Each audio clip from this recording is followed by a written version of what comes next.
உங்க அனைவருக்கும் வணக்கம். இன்னைக்கு நாம டெல்ஃப் பேயா எக்ஸாம பத்தி பார்க்க போறோம். ஏன்னா, நம்மளுடைய கமெண்ட்ஸ்ல எப்படி அந்த எக்ஸாம் எழுதுறது, அதோடைய டீட்டெயில்ஸ் என்னான்றத கேட்டிருக்காங்க. அது சம்மந்தமா தான் நம்ம இன்னைக்கு வீடியோவ பார்க்க போறோம். வாங்க இப்ப நம்ம வீடியோக்குள்ள போகலாம். இப்போ ஒரு நேயர் மெர்சி பொக்கு சார், பேயாவுக்கு நியூ சிலபஸ் அப்டேட் பண்றீங்களா ப்ளீஸ் அப்படின்னு சொல்லியிருக்காங்க.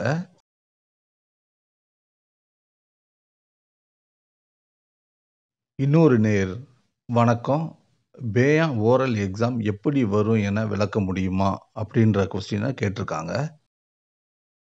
இப்ப நாம பேயா எக்ஸாமு அப்படின்னா என்ன? அதுல என்னென்ன பார்ட் வரும்? அது எப்படி எழுதலாம்? அப்படின்னு நம்ம தெரிஞ்சா தான், இவங்க கேட்கிற கொஸ்டினுக்கு ஆன்சர் சொல்ல முடியும்.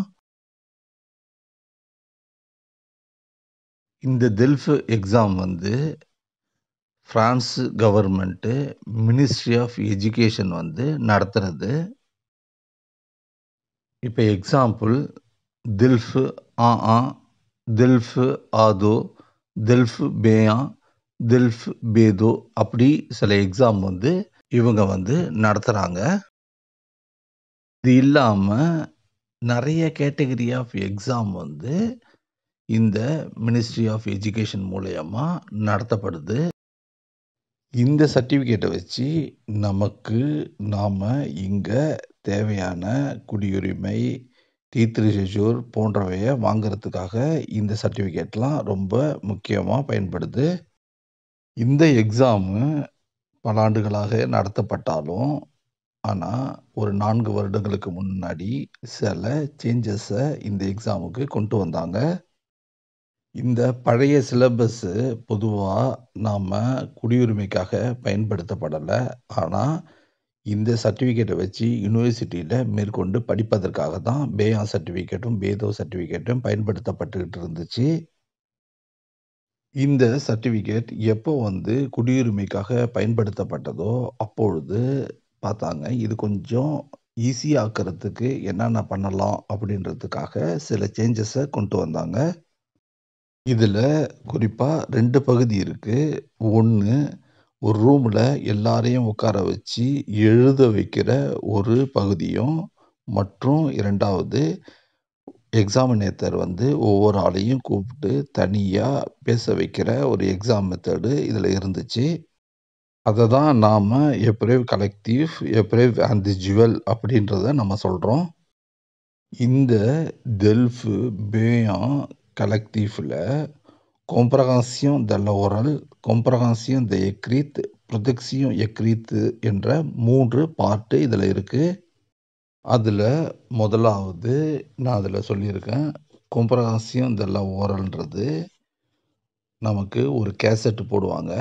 அத 2 முறை ஒளிபரப்பு பண்ணுவாங்க. அதாவது மறுபடியும் 2 தடவ நம்ம கேட்கணும். அதுக்கப்புறம் நாம எக்ஸாம எழுதணும். அதாவது ஒரு கேள்வி கேட்பாங்க. அதற்கான பதில நாம எழுதணும். இதுல மொத்தம் 3 டிவிஷன் இருக்கும். இதுக்கு 25 மார்க் இருக்கும். பழைய ஸ்கீம்ல நீங்க பார்த்தீங்கன்னா, கொஸ்டின் இருக்கும். அதுக்கான ஆன்சர் சில இதுல டேஷ் அதாவது கோடிட்ட இடங்கள வச்சிருப்பாங்க. அத நாம நிரப்புற மாதிரி இருக்கணும். அதனால பழைய ஸ்கீம்ன்றது ரொம்ப ரொம்ப கடுமையானதாக இருந்ததுக்கு காரணம் என்னன்னா, ஒரு ஒரு கேள்விக்கான பதில நம்ம கேட்டது மூலியமாவே நாம அதுல எழுத வேண்டியதுனால, நமக்கு அது ரொம்ப கஷ்டமா இருக்கும். இப்ப உள்ள புதிய ஸ்கீம்ல அது எல்லாத்தையும் எடுத்துட்டு, அந்த கேள்விக்கான பதில் 3 ஆப்ஷன் குடுத்திருப்பாங்க. ஏ, பி, சி அப்படின்னு குடுத்திருப்பாங்க. அதுல நமக்கு எந்த விடை சரியான விடையோ, அத நாம மென்ஷன் பண்ற மாதிரி இருக்கும். இது மிகவும் சுலபமான மெத்தடு. இது ஒரு வரப்பிரசாதம். இப்போதைக்கு சேஞ்ச் பண்ற புது மெத்தட்ல.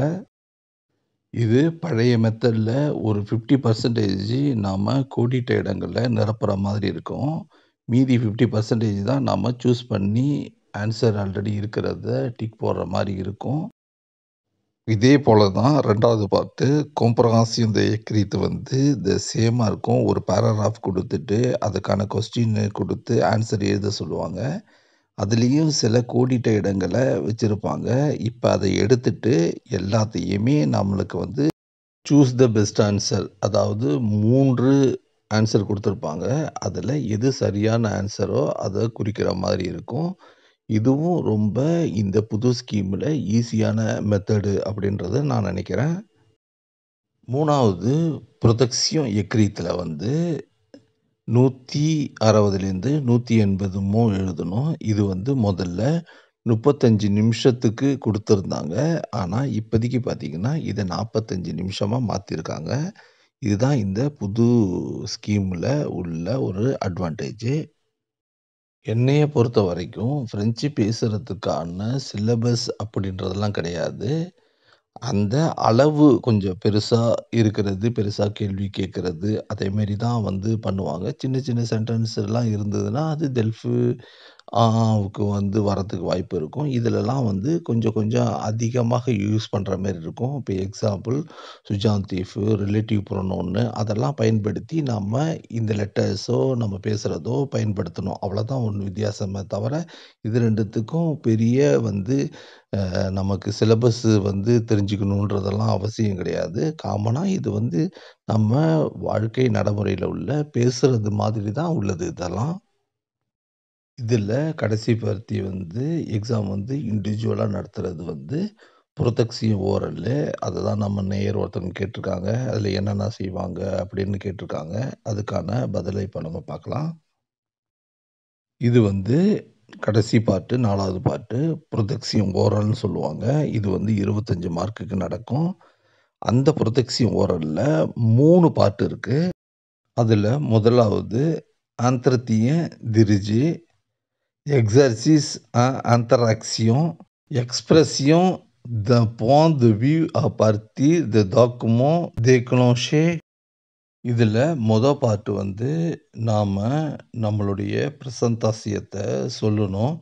இது வந்து டெல்ஃபு, லேருந்து இப்ப வரைக்கும் ஒரே சென்டென்ஸ் பேட்டர்ன்ல அப்படியே தான் இருக்கும்.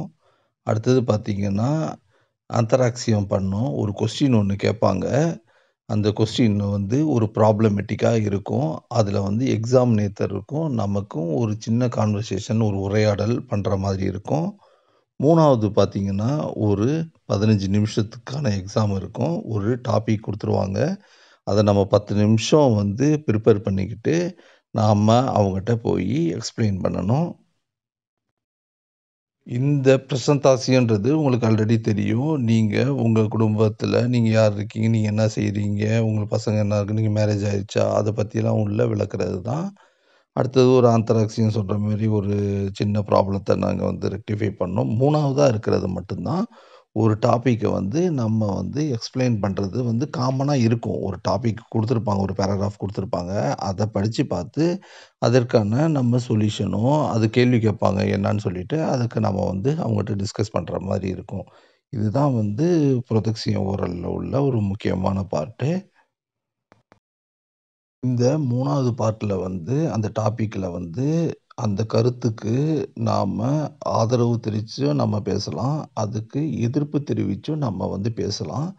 2மே நம்ம வந்து அதுல பேசுறதுக்கான வாய்ப்புகள் இருந்ததுன்னா, அத நம்ம கண்டிப்பா பேசலாம்.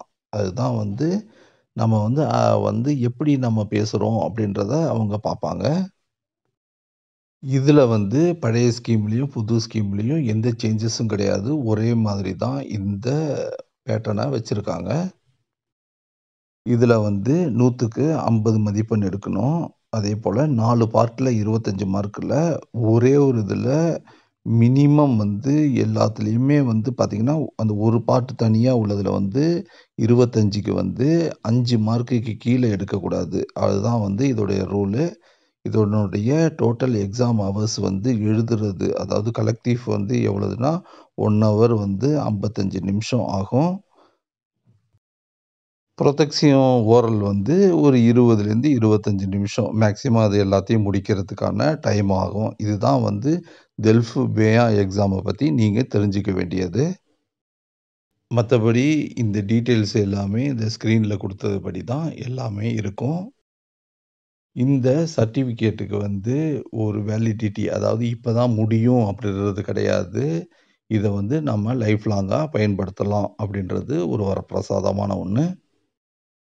இதிலிருந்து உங்களுக்கு பேயா எக்ஸாமு எப்படி இருக்குன்றது ஓரளவுக்கு தெரிஞ்சிருக்கும். மீண்டும் அடுத்த வீடியோல சந்திப்போம்.